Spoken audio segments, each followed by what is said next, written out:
Hi children, how are you? Are you fine? I hope you are fine. Yeah, welcome to the new academic year. And today's our topic is reading maps of different kinds. This is from 7th standard and from Chanakya High School. The present world that we are living is full of variety. We have mountains, rivers, plains, plateaus, hills, forests, and so snow-covered areas and so on.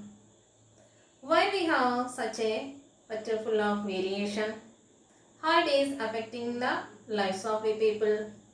To know all these answers, we need different kinds of maps here.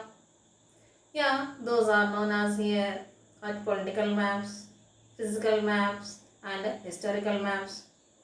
And this variety of maps are telling here various information, are giving various information. Suppose how the climate, whether it is hot or cold, what are the languages are speaking the people, and what are their professions, and so on we can learn.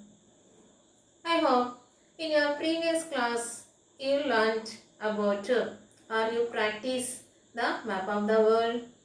The map of the world is showing the various continents and its boundaries.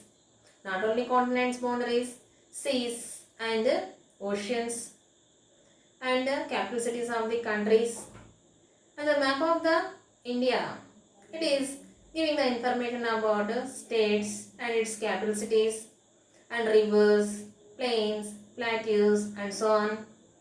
And the map of the Telangana is giving the information about various districts and its features. So like this, various maps are useful in our life. So now the next topic is about symbols. Children, I hope you remember in your previous class, that is 6th class, you learnt various conventional symbols. Children, do you remember? I hope you remember. What are those conventional symbols? Those are here like church, mosque, temples, meter gauge, broad gauge and tanks and the next what and so on. So these are all known as conventional symbols.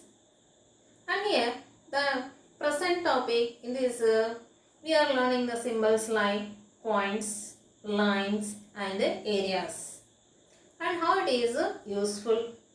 These symbols are useful in physical, showing the physical objects. Like if anybody asks you to locate the capital city of India, that is New Delhi, then you are putting a point and labeling as New Delhi. And if anybody asks you to locate the river Ganga, then you are drawing the line towards the course of Ganga. And if anybody asks you to locate the railway track in a particular place, you are drawing a track line, this track line. So these are the symbols, those we are utilizing. Not only symbols, children, here we can draw the boundaries and we can color with variously. So these are all known as symbols. Children, in your textbook, the next page, he has given the India map. In an India map, he just given only the capital cities. There we have to write the states names. So I hope you know we have 29 states. So some 29 out of 29 states, capital cities he given. There we have to write down the states names. So now I am going to say some states. You just write down and the remaining you can find out by the help of the atlas. Otherwise, if you have such confidence, then you can write by your own. Like here, western direction, that is Jaipur given. Jaipur is the capital city of Rajasthan. Okay, next he has given Bhopal. Bhopal is the capital city of Madhya Pradesh. And Mumbai is the capital city of Maharashtra. Next, Raigad given. It means Raipur given. Raipur is the capital city of Chhattisgarh. Amaravati. Amaravati is the capital city of Andhra Pradesh. Chennai is the capital city of Tamil Nadu. So, the remaining you can fill by your own. Children, will you do it? I hope you will do. Okay, after the symbols, we have the next topic, that is physical map. Find some maps from your atlas are called physical maps. In these physical maps, the lands are colored with variously like green, yellow and brown. Here generally fields are showing with the help of the color, that is green. And here in this physical maps, here we can see various landforms. Mostly the first type of landforms you can see, those are mountains, plains and plateaus. And after that he has given one of the picture, that is about I think so, that is Nimpur village. Have you seen? In your textbook very clearly given the picture of the Nimpur village. In that Nimpur village you can see the fields, houses, hills, streams, trees and so on. But actually this is a picture drawn on the paper.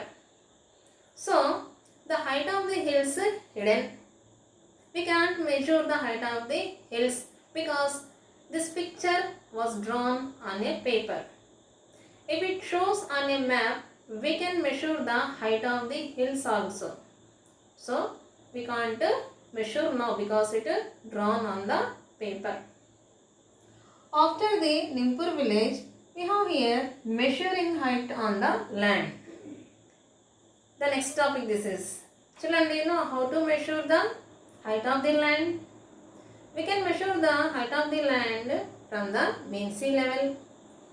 Almost all the seas in the world connected each other. And mean sea level all over the world have been taken roughly the same way, it means the same. And here in our textbook he has given 3 height zones. He has given 3 height zones. You can see very clearly. Firstly, that is 0 to 50. That is the first height zone. And the second one is 51 to 100. That is the second height zone. And the third one is, that is 101 to 150. That is the third height zone. Here, what is the use of these height zones? Already he has given the picture of Nimpur village now. So, from that picture, you have to find out the houses are in which height zone, the hills are in which height zone, and the streams are in which height zones. So like that we can find and we can know the information by the help of these 3 height zones. Children, did you understand the present topic? I hope you understand. This is very simple lesson. So next topic in next class. Thank you. Have a nice day. Stay home. Stay safe.